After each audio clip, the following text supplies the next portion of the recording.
A wealthy, ruthless hotel owner humiliates an elderly black janitor, mocking his years of service and calling him just another disposable worker. But what he doesn't know? Big Shaq is in the stall, listening. What happens next will shake the entire hotel to its core. Because real power isn't about money or control, it's about knowing when to stand up and make things right. Before we deep dive into this interesting story, subscribe to our channel and tell us, where are you watching from? Share in the comments below. Grandwood Hotel stood like a glistening monolith in the heart of the city, its golden lights reflecting off the polished marble entrance. It was a place where wealth whispered behind closed doors, where the air smelled of exclusivity and power. From the outside, it was a paradise of luxury, a place where the rich and privileged came to indulge in a world designed only for them. But beneath its grandeur, Grandwood hid a rot, a decay that festered behind the velvet curtains and beneath the crystal chandeliers.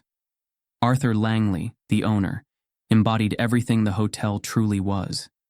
A man of old money and old values, he carried himself with a pride that dripped with entitlement. His suit was always pressed, his shoes shined to perfection, and his presence commanded attention. But not in the way great men did. No, Arthur commanded through fear. Employees straightened their backs when he walked by. Bellboys lowered their gazes. Housekeepers prayed they wouldn't be noticed. And for the longest time, Franklin Hayes had been one of them. For 30 years, Franklin had cleaned these floors, scrubbed these walls, and polished the very chandeliers that lit up lives he would never be a part of. He had been there through 3 renovations, countless owner transitions, and an endless cycle of new staff who came and went. Yet he had remained. Not because he wanted to, but because he had no choice. Franklin had seen things in Grandwood, things that could ruin men if whispered into the right ears. He had watched waiters fired for speaking up, bellboys dismissed for daring to take an unscheduled break, and himself? He had endured the jokes, the sneers, the whispered comments about people like him, and how lucky he was to even have a job here. But he swallowed it all, day after day, because outside these walls a sick wife waited at home. And hospital bills didn't care about pride. Tonight was just another night. The hotel buzzed with its usual symphony of clinking glasses and hushed conversations. Franklin moved quietly, carrying his mop and bucket toward the restrooms near the grand ballroom. A high-profile investor event was happening, and the halls were filled with the elite. He kept his head down, knowing better than to be seen and noticed. He pushed open the door to the lavish, all-marble restroom, stepping inside just as a voice echoed through the empty space. "I swear, the older they get, the slower they become." Franklin froze. He recognized that voice anywhere. Arthur Langley. "Should have gotten rid of that janitor years ago," Arthur continued, his voice bouncing off the tiled walls. "He moves like a damn sloth. You saw him, didn't you? Pathetic. Still mopping floors at his age?" Jesus. A chuckle followed, someone else in the room, entertained at Franklin's expense. Franklin exhaled slowly, gripping the mop handle tighter. He had heard it all before, but hearing it behind his back, that was worse. In the farthest stall, behind a locked door, someone else was listening. Shaquille O'Neal, known worldwide as Big Shaq, sat in silence, his massive frame hunched in the confined space. He had arrived at the hotel under a private reservation, avoiding the fanfare that usually followed him. He preferred quiet moments, away from cameras and expectations. But quiet moments had a way of revealing ugly truths. Arthur continued, his voice dripping with condescension. "I keep him around as a joke at this point. Guests find it amusing. Look at Grandwood. We let the old ones stay on. How charitable." He scoffed. "Damn fool probably thinks he's lucky." Shaq's jaw tightened. He wasn't a man who jumped into fights. He had learned long ago that power wasn't about throwing fists. It was about knowing when to use your voice and when to wait for the right moment. And right now, he was waiting. The second man, whose voice was lighter, tried to sound uncertain. "You don't think it's, bad optics?" Arthur laughed. "Bad optics? Please. No one cares about an old black janitor. That's the point." The air thickened in the restroom. Franklin stood frozen by the sinks, staring at his reflection. His shoulders slumped a little more, his eyes a little duller. Shaq knew that look. He had seen it in his mother's eyes when she worked double shifts, in the faces of countless young men who believed they had no options. It was the look of someone who had given up long ago but had no choice but to keep going. Arthur's voice turned casual, as if discussing a minor inconvenience. Maybe I'll finally let him go next month. Get someone fresh, younger. Maybe someone who doesn't reek of old man sweat. The second man gave a nervous chuckle. Guess that's your call. A moment later, the sound of running water filled the room. Arthur washed his hands, completely unaware that his words had reached the wrong ears. Shaq waited, listening as their voices faded, as their footsteps left the restroom, as the door swung shut. Silence. Then, a slow inhale. Shaq stood, unlocking the stall door, stepping out. His towering frame made the room shrink instantly. Franklin turned, startled, gripping the mop as if he were caught in the wrong place. Their eyes met in the mirror. Franklin knew who he was looking at. Big Shaq wasn't just a name, it was a legacy. For the first time that night, Franklin saw something different in the reflection before him. He saw hope. The narrow service hallway behind the Grandwood Hotel's grand ballroom was a stark contrast to the glittering opulence just beyond its doors. Dimly lit with flickering fluorescent bulbs, it smelled of cleaning supplies and years of silent, unnoticed labor. The walls, scuffed and marked from years of carts rolling through, stood as a silent witness to conversations that never reached the elegant guests outside.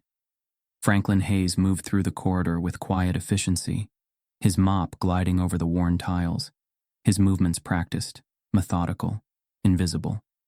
He had learned long ago how to blend in, how to make himself small enough to avoid the wrong kind of attention. But tonight, attention found him anyway. "Hey, old man!" The voice snapped through the hallway like a whip, sharp and full of arrogance. Franklin didn't need to turn to know who it belonged to. Arthur Langley, the owner of Grandwood Hotel, the man who held the power to ruin lives with nothing more than a decision made over an expensive glass of scotch. Franklin exhaled slowly, straightening as he turned to face Arthur, who stood at the other end of the hall, flanked by two junior managers in neatly pressed suits. They weren't laughing, not yet, but their tight, uneasy smirks said they knew this was something they couldn't walk away from. They had to play along, to nod at the right moments, to not challenge the man who signed their paychecks. Arthur's gaze raked over Franklin, his lips curling into something that wasn't quite a smile. It was amusement. Cruel, condescending amusement. "I swear you get slower every year," Arthur said, taking a step closer. "Are you even cleaning or are you just pushing dirt around at this point?" The junior managers exchanged glances. One of them, a younger man with slicked-back blonde hair, let out a short chuckle. Franklin ignored it. He had learned the art of ignoring things that didn't deserve a reaction. Arthur tilted his head, studying Franklin like he was some ancient relic collecting dust in a forgotten corner. "Tell me something," Arthur continued, his voice loud enough to carry, loud enough to make sure every staff member within earshot heard. "Why do you even bother? Shouldn't you be at home by now? Retired? Sitting on some porch, drinking sweet tea, reminiscing about the good old days?" He made a mocking face. "Oh, wait, you probably can't retire, can you?" The junior managers laughed this time, nervously, forced, but loud enough for Arthur to hear. Franklin stood still, his fingers tightening around the mop handle. He had been here before, in this exact moment, with these exact words hanging in the air. "You see, gentlemen," Arthur gestured toward Franklin like he was a museum exhibit on display. "This right here is what happens when you don't work smart. This man," he motioned to Franklin with an exaggerated wave, "has been here, what, 30 years? He scoffed. "And for what? To scrub floors? To mop up after people who wouldn't even look at him twice?" Franklin felt the weight of their stares, the way the words settled into his bones like a sickness he had grown used to. Arthur stepped closer now, voice lowering but still loud enough for the others to hear. The final twist of the knife. "You know what you are, Hayes?" Arthur said, his voice like poisoned honey. "You're just another disposable worker." Silence stretched long and thin. The air in the hallway felt heavier. The younger manager shifted uncomfortably, as if realizing the line had been crossed, but he said nothing. He wouldn't. Not when his job depended on staying in Arthur Langley's good graces. Franklin swallowed the words he wanted to say. He had learned a long time ago that pride had no place in survival. Unseen by all of them, in the deep shadows of the hallway, Shaquille O'Neal stood still as stone. He had been heading toward the service entrance when he overheard the conversation. At first, he had told himself not to get involved. This wasn't his business. It wasn't his fight. But then, he heard Arthur's words. Every single one of them. Shaq had always believed that true power wasn't in throwing punches, it was in knowing when to make a move. And right now, he wasn't moving. But his fists were clenched at his sides, his jaw tight. He wasn't sure how much more he could take. Arthur wasn't done. He was never done until he drained a man of every last shred of dignity. I should have replaced you years ago, Arthur mused, pretending to think it over, as if Franklin's entire livelihood was just another line item on a budget. Maybe I finally will. Maybe it's time for someone younger, someone faster. He leaned in slightly, voice dropping to something just above a whisper. You wouldn't want to embarrass yourself any longer, would you? Franklin felt the words settle deep into the cracks of his already weathered soul. There it was. The unspoken threat. He had known this day was coming. He had known from the moment Arthur took over Grandwood that it was only a matter of time. Franklin's hands trembled slightly, but not from fear, from exhaustion. He had spent decades fighting for a place at a table that was never meant for him. And now? He wasn't sure he had the energy to fight anymore. Arthur straightened, satisfied. He turned to the junior managers. Well, don't just stand there, he barked. Go make yourselves useful. They scrambled away, relieved to be dismissed. Arthur gave Franklin one last glance, something smug settling behind his eyes. Then, without another word, he walked off, his expensive shoes clicking against the tile. The hallway felt emptier when he was gone. Franklin exhaled, finally allowing himself to breathe again. His grip on the mop loosened, his shoulders sagging just a little more. And then, a shadow moved. A presence. Larger than life. Franklin turned slightly, his tired eyes meeting the silent gaze of a man who should not have been standing there. Shaquille O'Neal stepped forward, out of the shadows. He didn't speak, didn't need to, because the look in his eyes said everything. Franklin Hayes moved through the back corridors of the Grandwood Hotel like a ghost in his own life. His footsteps were slow, measured, carrying the weight of something far heavier than exhaustion. He gripped the mop handle loosely, his hands aching, not from the years of labor but from something deeper, something that settled in his bones and never quite left. The words from earlier echoed in his mind. Just another disposable worker. Arthur Langley's voice still lingered in the air, curling around Franklin like a noose. He had heard insults before, had swallowed every slight, every sneer, every dismissive glance that told him he wasn't worth noticing. He had endured it all because there had never been a choice. But tonight, something inside him felt different, something tired. He stepped into the storage room, a small, windowless space lined with shelves of cleaning supplies and old linens. The fluorescent light above flickered as he sat down on an overturned bucket, rubbing his face with his calloused hands. Was this really all there was? 30 years. 30 years of bending his back for men like Arthur Langley. For guests who barely saw him. For managers who saw him only when they needed something cleaned faster. He had given everything, his time, his body, his youth, to this place. And for what? A paycheck just big enough to keep the bills from swallowing him whole. A career that ended not with gratitude, not with respect, but with the cold dismissal of a man who had never seen him as anything more than a tool. Franklin sighed, leaning back against the wall, staring up at the flickering light. Maybe he had wasted his life. Years ago. The sound of children's laughter filled the tiny apartment, a warmth that made the cramped space feel like home instead of struggle. Franklin sat on the couch, his boots still caked with dust from a 12-hour shift. His daughter, Rebecca, clambered onto his lap, her small fingers tracing the creases in his face. "Daddy, you work too much," she said, pouting. Franklin chuckled, shaking his head. "Somebody's got to keep food on the table, baby girl." She huffed, crossing her arms. "You never get to play with me. That hurt, more than it should have. Franklin reached into his pocket, pulling out a folded dollar bill. It wasn't much, but to Rebecca it was treasure. "Here," he said, tucking it into her tiny palm. "For the piggy bank." Rebecca's eyes lit up. "For my college?" Franklin smiled, ruffling her hair. "That's right. So you never have to work as hard as your old man." She grinned and ran off, waving the dollar like a victory flag. Franklin sat back, rubbing his hands over his face. He was so damn tired. 2 jobs, barely any sleep, but it was worth it if it meant his little girl had a chance. A chance to be more than invisible. The storage room felt colder now. Franklin exhaled, shaking his head at the memory. Rebecca had made it.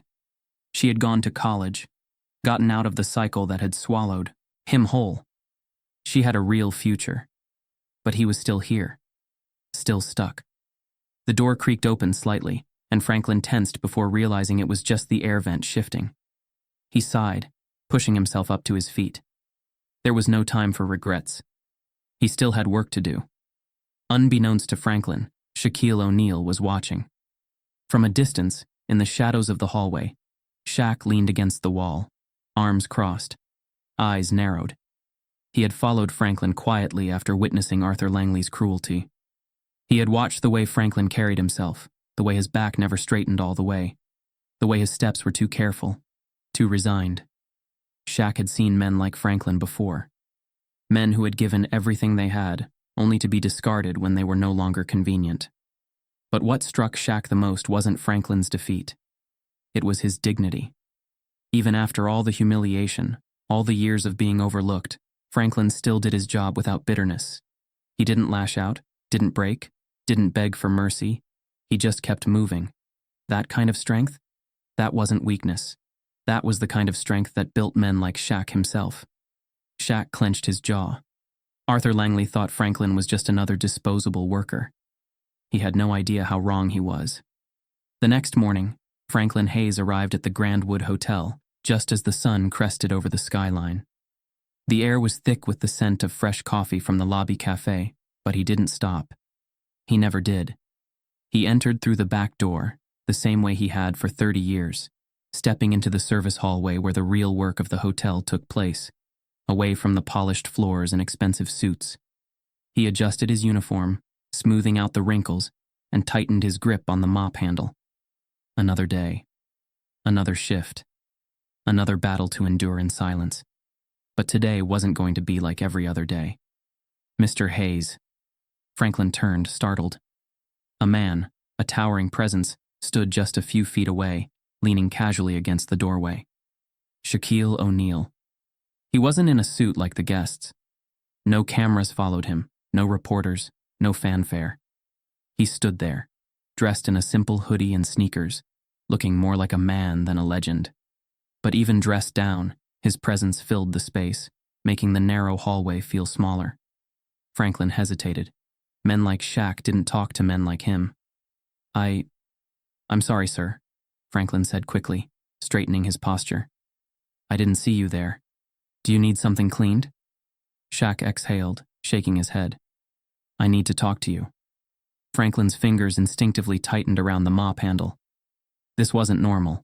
He glanced around, as if expecting someone to jump out and tell him it was all a mistake. "I'm not in trouble, am I?" he asked cautiously. Shaq frowned. "What?" Why would you think that?"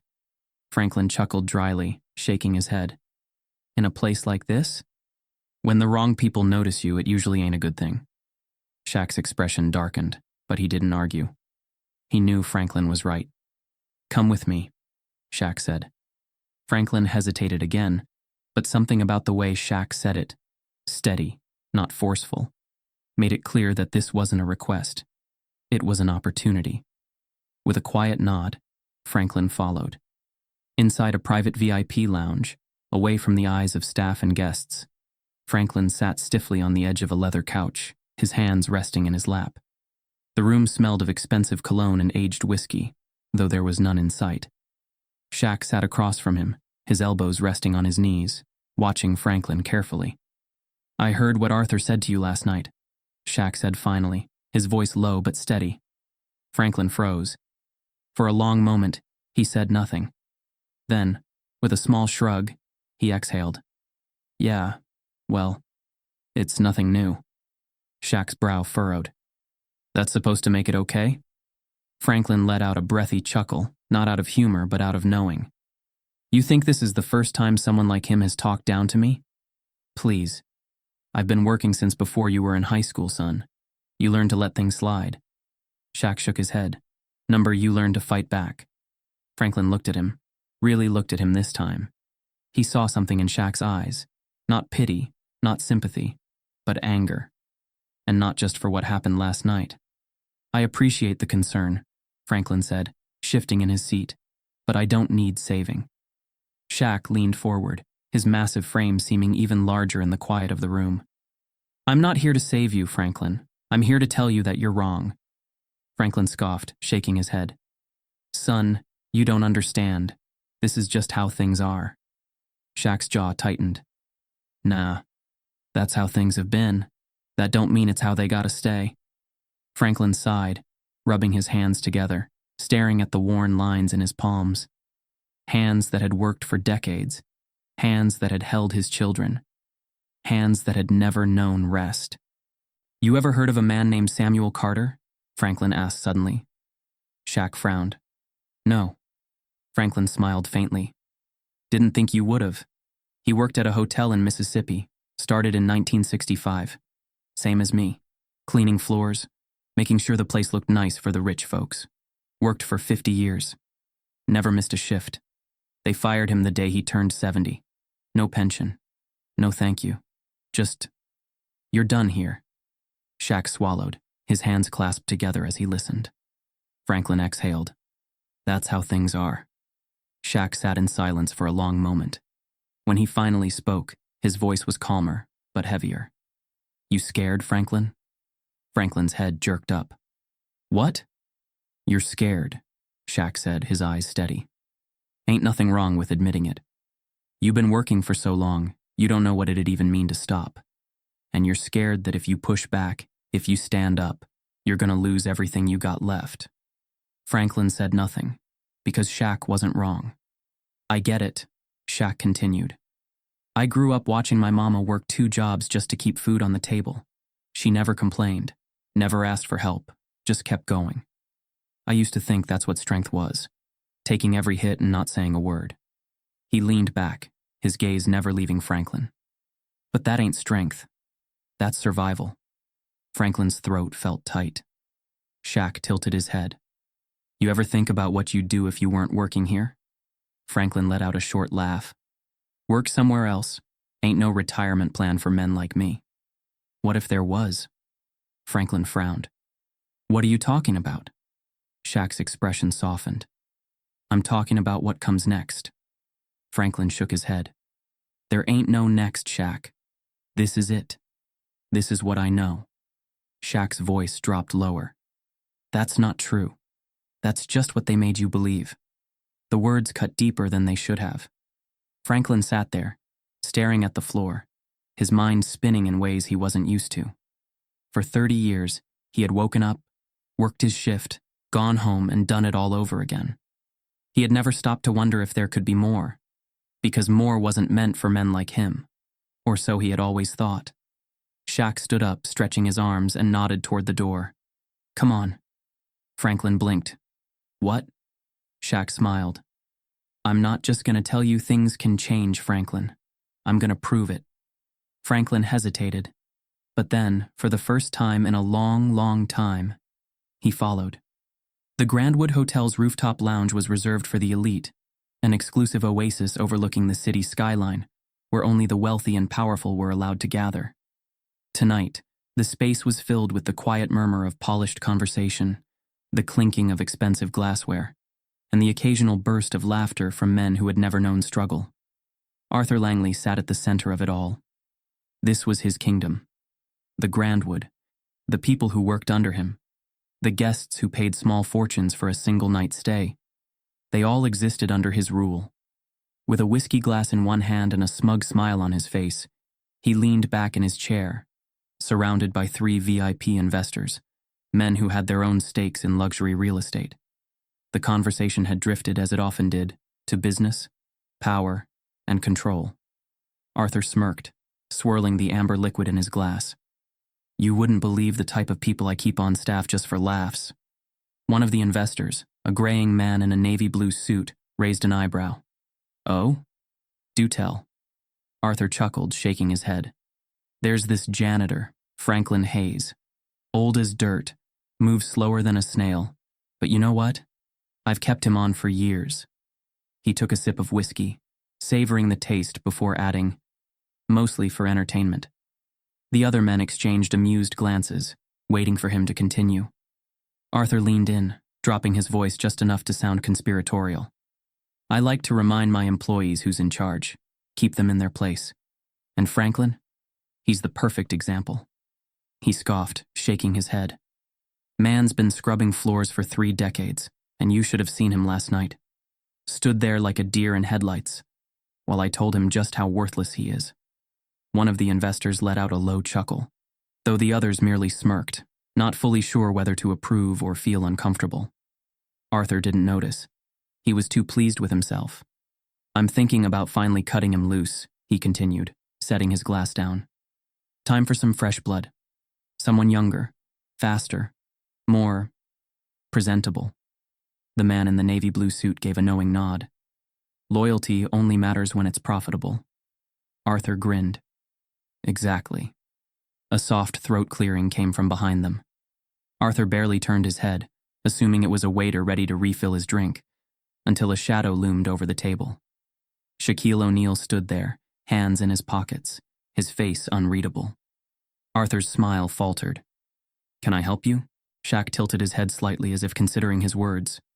I was just wondering, he said slowly, what it feels like to brag about kicking a good man while he's down. The table fell silent. Arthur frowned, taken aback. Excuse me? Shaq pulled out a chair and sat down across from him, resting his massive forearms on the table. The other men shifted in their seats, suddenly uneasy. You said you've had Franklin work for you for 30 years, Shaq continued, his voice even. 3 decades. And after all that, you think the right thing to do is humiliate him? He shook his head, his tone calm but edged with something dangerous. That's not leadership, Arthur. That's cowardice. Arthur's jaw tensed. He glanced at the investors, realizing that for the first time, he wasn't the one controlling the room. One of the investors cleared his throat awkwardly. Langley, you didn't mention this guest was joining us. Arthur forced a tight smile. He's not. And frankly, I don't see how this concerns you, Mr. Shaq didn't blink. O'Neal. Arthur's smirk returned, though it was thinner now, forced. Ah, right. You play basketball, don't you? Shaq let out a low chuckle. I do a little more than that. Arthur leaned back in his chair, regaining some of his arrogance. Well, I appreciate your concern, but this is a business discussion. And frankly, it's... You own 20% of Grandwood, Shaq interrupted, his voice smooth but firm. You lease the property from a real estate group that manages multiple high-end hotels. That group also happens to have outside investors who can influence whether or not you keep your position. Arthur's smirk flickered. The investors exchanged glances. Shaq leaned in slightly. You want to know something funny? I happen to know some of those investors. Arthur's face finally lost its color. Shaq smiled, but there was no warmth behind it. And they don't like bad press. Arthur swallowed. For the first time all night, he wasn't the man in control. Shaq let the silence stretch just long enough before pushing back his chair and standing up. Enjoy your drink, Arthur. With that, he turned and walked away, leaving the table in complete, heavy silence. Arthur Langley had made a mistake that he would come to regret. Arthur Langley rarely questioned a business opportunity, especially when it came wrapped in wealth. So when his assistant informed him that a high-net-worth investor had requested a private meeting to discuss a potential stake in Grandwood Hotel, Arthur barely glanced at the details before agreeing. The meeting was scheduled for the following evening, set in his personal suite, where Arthur conducted his most important deals, away from prying eyes, away from unwanted ears. He had no reason to suspect anything unusual. And that was his first mistake. The suite. 8 p.m. Arthur straightened his tie as he stepped into the dimly lit lounge of his penthouse suite. A bottle of aged bourbon rested on the table, 2 crystal glasses beside it.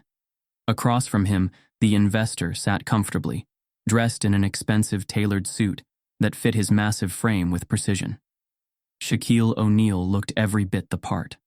Silent power, effortless control. His presence filled the room, but his demeanor was calm, measured. He had come here to listen, to watch Arthur dig his own grave. Arthur extended a hand, his trademark smirk in place. "Mr. O'Neal, a pleasure." Shaq shook his hand firmly, giving nothing away. Arthur motioned toward the leather chair opposite him. "Please, have a seat." Shaq did, leaning back, one ankle resting on his knee. His relaxed posture was deceptive. He was hunting now. Arthur poured the bourbon, sliding a glass toward Shaq, who merely let it sit untouched. "So," Arthur began, taking a slow sip, "I understand you're looking to invest in Grandwood. I must say I was surprised when I heard your name attached to this deal. Basketball legends don't typically dabble in luxury hospitality." Shaq let the insult roll off his back. Arthur continued, adjusting his cufflinks. "Don't get me wrong, I respect your accomplishments, but this business, it requires a certain mindset." Shaq tilted his head. "Mindset?" Arthur chuckled. "You have to know how to control things. Who to hire, who to let go. The right image matters. You can't just let anyone represent your brand." Shaq nodded slightly, letting Arthur talk. And talk, Arthur did. "You see, Grandwood has a standard," he said, swirling his glass. "I run a tight ship, and that means ensuring we have the right kind of employees." Shaq didn't move, but inside, he knew he had him. Arthur leaned in slightly, lowering his voice. "I'll be blunt with you, Mr. O'Neal. If you're going to invest in this business, you have to understand how things work." Shaq waited. Arthur exhaled, as if preparing to share a great secret. "These old-timers, they slow us down. They make the place look outdated. And let's be honest." He smirked, shaking his head. "Some of them just don't fit the image we want." Shaq's jaw tightened, but his expression remained neutral. Arthur took another sip of bourbon, his voice dropping even lower. "Take Franklin Hayes, for example. Been here for decades, stuck in his ways. You know the type." He chuckled. "Thinks he's part of the family. But in reality, he's just another replaceable worker who should have been gone years ago." Shaq felt his pulse slow, steady, calculated. Arthur smirked. "I told the board I'd handle it. Just need to make sure it's done cleanly. No lawsuits, no noise. I'll frame it as a necessary restructuring." He leaned back, pleased with himself. "We'll get someone younger, fresher. Someone who actually looks like they belong in a place like this." Shaq let a beat of silence stretch between them before nodding slowly. "Interesting philosophy." Arthur grinned. "It's not personal. It's business." Shaq shifted slightly in his chair. He had everything he needed. Franklin Hayes sat stiffly at the metal table, the crinkled paper trembling slightly in his hands. "Termination notice." The words blurred as he reread them, his stomach twisting. Effective tomorrow, his employment at Grandwood Hotel would be terminated due to staff restructuring. A thin, professional lie.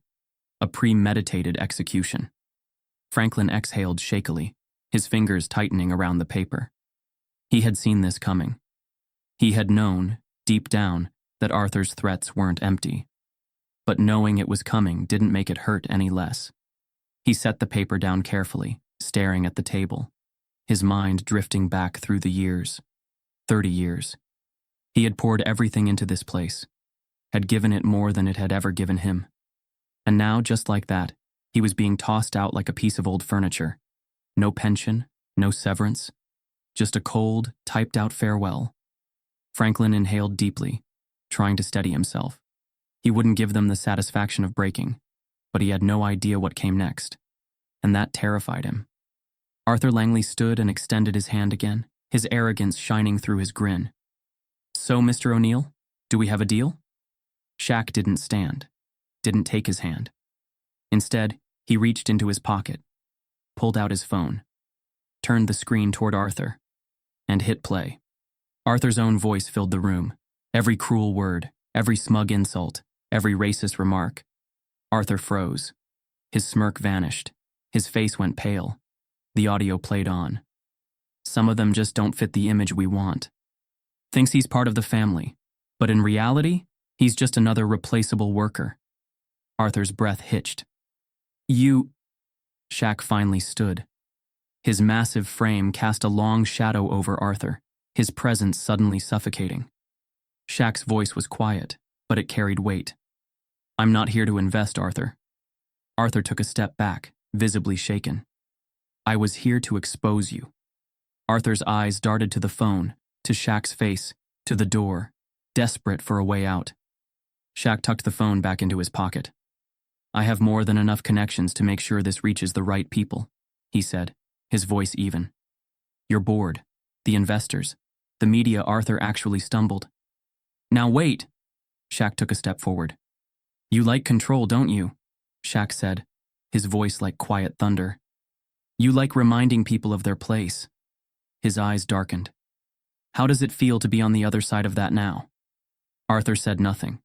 He just stood there, the realization settling in. He had spent years playing with people's lives, and now, his own life was about to burn. Shaq exhaled, shaking his head. You messed with the wrong man, Arthur. Then, without another word, he walked out.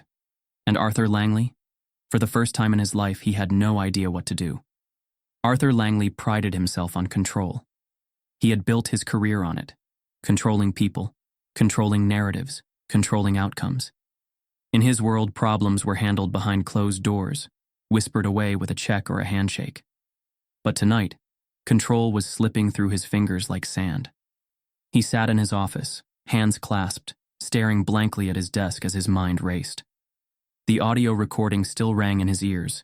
His own voice, his own arrogance, his own downfall. Shaquille O'Neal had blindsided him. And now the man was out there, holding a loaded gun of truth, ready to fire it straight into his empire. Arthur's phone buzzed. His assistant. Sir, there's a situation. Arthur clenched his jaw. What now? A pause. Then, the investors are here, and so is the media. Arthur shot to his feet. What? They're waiting in the conference room, his assistant continued, voice hesitant. And Shaquille O'Neal is with them. Arthur felt his stomach drop. This couldn't be happening. The room was filled with a quiet, tense energy. Investors sat in their usual seats, their polished suits and steely gazes giving nothing away. To one side, a handful of media personnel had already set up cameras, murmuring amongst themselves. And at the head of the room, standing tall, was Shaquille O'Neal. Arthur stepped inside, forcing his face into a mask of confidence. But the moment his eyes locked with Shaq's, he knew. He had already lost. Shaq folded his arms, his presence commanding but calm. Arthur forced a smirk. This is highly unprofessional, he said, straightening his tie. I don't know what kind of stunt you're pulling, but bringing in the media like this, it's desperate. Shaq chuckled softly, a dangerous sound. Desperate? He shook his head. Nah. Desperate is a man trying to pretend his world isn't about to fall apart. Arthur's throat tightened. One of the lead investors, Jonathan Price, cleared his throat. Mr. Langley, we were informed there's evidence we need to review? Arthur's heart pounded. This wasn't happening. Shaq reached into his pocket and pulled out his phone. The phone. Then, with a slow, deliberate movement, he tapped the screen and played the recording. Arthur's own voice filled the room. Some of them just don't fit the image we want. Thinks he's part of the family, but in reality, he's just another replaceable worker. I'll frame it as a necessary restructuring. Arthur watched as expressions shifted around the table.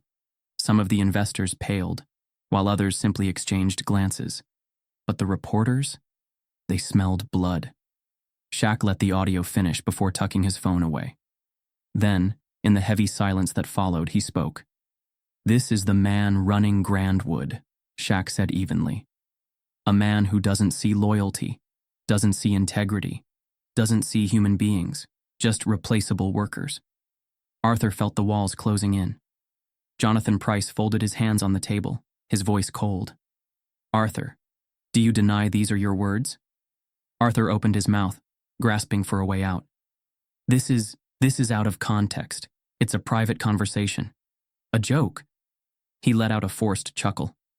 Come on, this is business, Jonathan. You know how it is. We make tough decisions. We talk frankly. He gestured toward Shaq. And let's be real, this is a personal vendetta, a publicity stunt. Shaq smiled. Oh, I don't need publicity, Arthur. A few quiet chuckles came from the reporters. Arthur's face burned. This is ridiculous. Shaq ignored him, turning back to the investors. You all have choices to make, he said simply. You can keep a man in charge who sees employees as disposable. A man whose leadership is built on fear, arrogance, and discrimination. Or, he let his words settle, his gaze sweeping the room. You can decide that Grandwood is better than that. The investors remained stone-faced, unreadable. But the reporters, they were already typing. Arthur knew what came next. The headlines, the news cycle, the social media storm. His reputation, his legacy, going up in flames. He turned back to Shaq, anger flashing in his eyes. You think you can just walk in here and take my place? He sneered. What, you gonna buy Grandwood and make yourself the new king? Shaq raised an eyebrow. I don't need to buy this place, Arthur. I just needed to show people the kind of man running it. Arthur's pulse thundered in his ears. Shaq took a step closer. You talk a lot about control, he said quietly. But real power? It's not about how many people fear you. His voice dropped lower, almost like a challenge. It's about how many people stand with you. Arthur had no response, because in that moment he knew no one in this room stood with him. Shaq turned to the investors one last time. I've said what I came to say. Then, without looking back at Arthur, he walked toward the exit. The media rushed after him, cameras rolling, questions firing. Arthur stood in the emptying room, his breath shallow, his hands gripping the table. He had spent his life playing the king. And now, he was nothing. The next morning, the news spread like wildfire.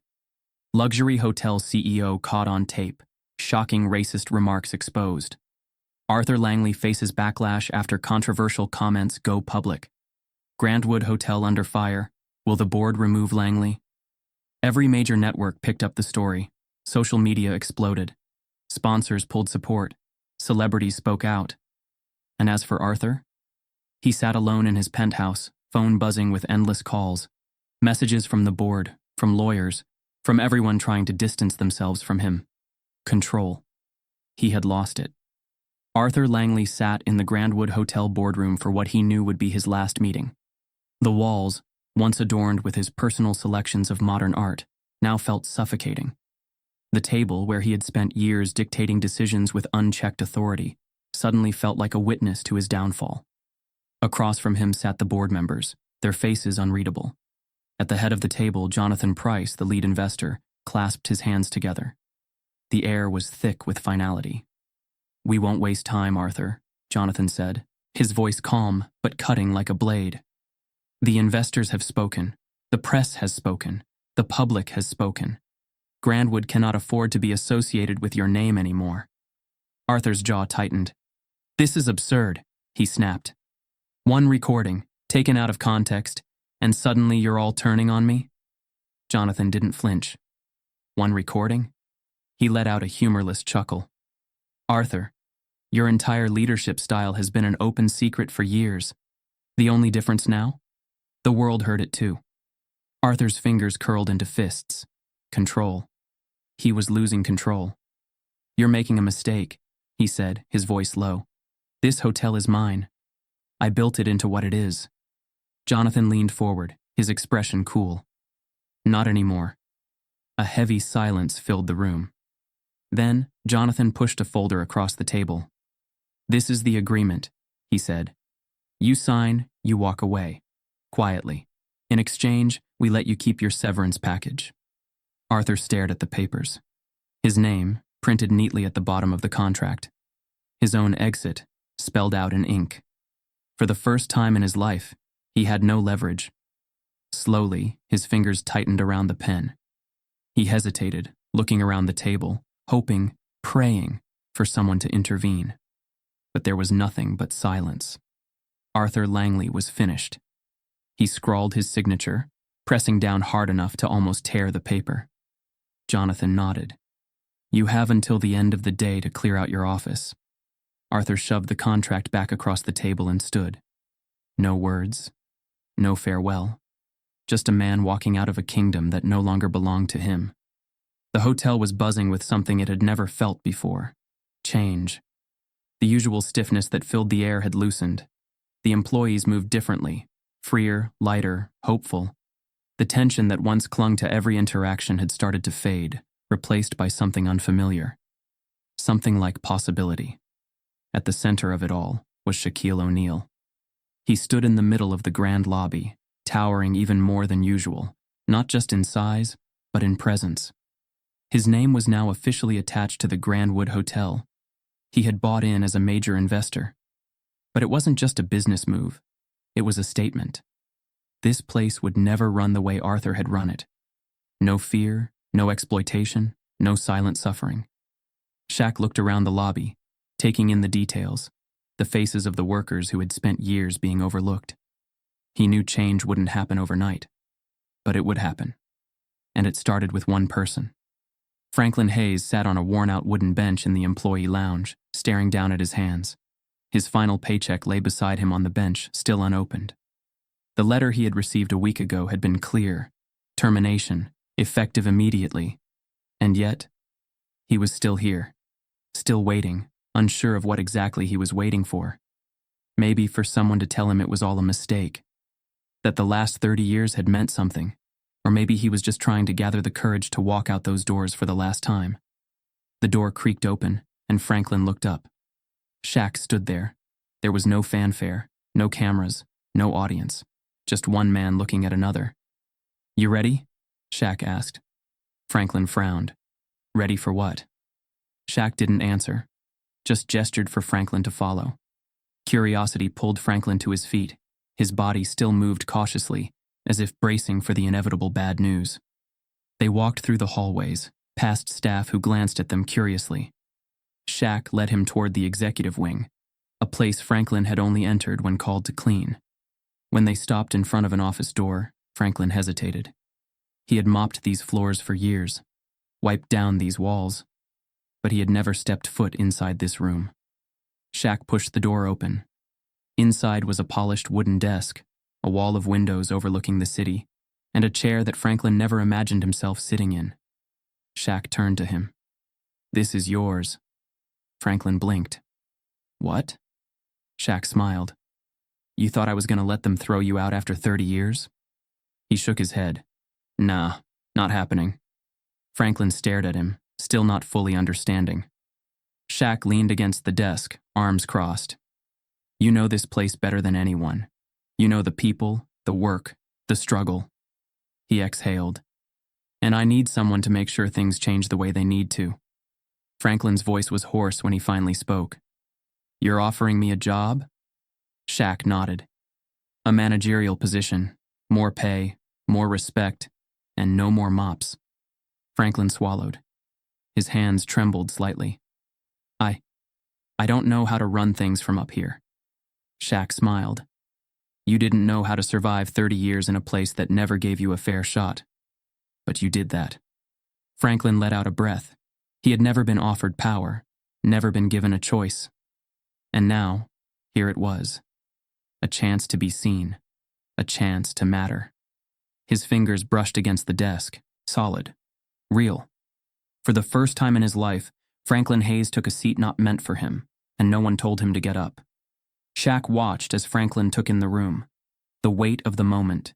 This was why he had stepped in, not just to take Arthur Langley down, but to lift someone else up. Shaq took a deep breath before speaking.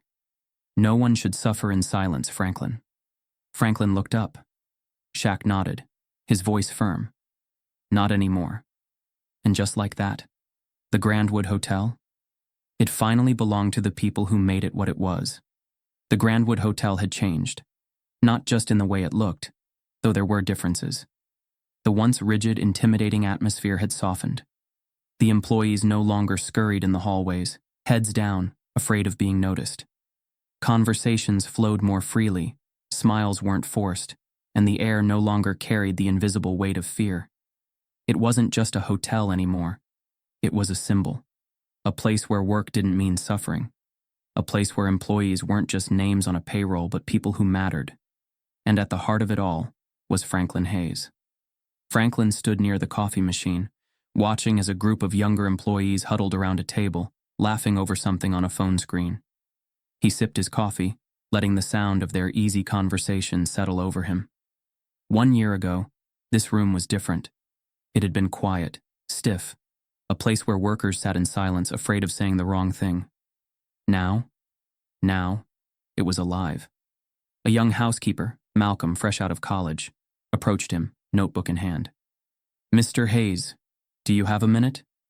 Franklin still wasn't used to the title. He smiled, setting his coffee down. "Course, son. What's on your mind?" Malcolm hesitated before speaking. "I was hoping to get your advice. I want to move up here, you know? Not just cleaning rooms, something more." He shifted on his feet. "You think that's possible?"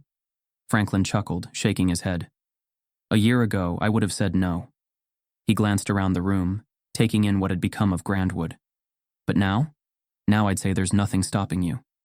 Malcolm's face lit up. Franklin patted his shoulder. "Come see me after your shift. We'll talk about a plan." Malcolm nodded eagerly, heading back to work. Franklin exhaled, shaking his head. The kid reminded him of himself. Back when he was young, back when he believed hard work alone was enough to move forward. The difference was, now, there was someone willing to help. Arthur Langley sat alone in a cafe across town. No cameras, no reporters, no power. A year ago, he had been untouchable, a name that commanded respect, that carried weight in boardrooms and investor meetings. Now he was just another forgotten name. The scandal had buried him. The board had erased him from Grandwood's history. No one spoke of him. No one called for interviews. His friends, the ones who once laughed at his cruel jokes, had quietly distanced themselves. He had spent months trying to salvage what was left, trying to open doors that once swung wide for him. But all he found were locked rooms and unanswered calls. He sipped his coffee, staring at the headlines on his phone. Grandwood Hotel, a story of redemption and change. Beneath it, a photo of Franklin Hayes, the man Arthur had once mocked. Arthur clenched his jaw. He had built that hotel. It had been his. And yet somehow, the man he had spent years looking down on had won. For the first time in his life, Arthur Langley realized something painful. It had been about standing up, about making sure voices like Franklin's were no longer drowned out. He had watched too many good people get walked over. Too many men like Arthur Langley build empires on the backs of those they didn't respect. Not this time. He took a deep breath, letting the cool night air settle over him. Behind him, Franklin walked onto the rooftop. "Didn't think I'd find you up here," he said, stepping beside Shaq. Shaq smiled. "Best view in the city." Franklin chuckled, looking out at the skyline. He had spent years inside this hotel but had never stood here, never seen it from this height. After a moment, Franklin exhaled. "You really changed this place." Shaq shook his head. "We changed this place." Franklin let the words settle. They were true. The silence stretched, but it wasn't empty. It was full of everything they had fought for. Shaq finally turned to Franklin, his voice quiet but certain. "No one should suffer in silence." Franklin met his gaze, nodding. Because now they didn't have to. Power isn't just in money or status. It's in standing up when it matters. Silence lets injustice win. Speaking up changes everything. This isn't just a story, it's a reminder. Who we stand with defines who we are. The question is, when the moment comes, which side will you be on?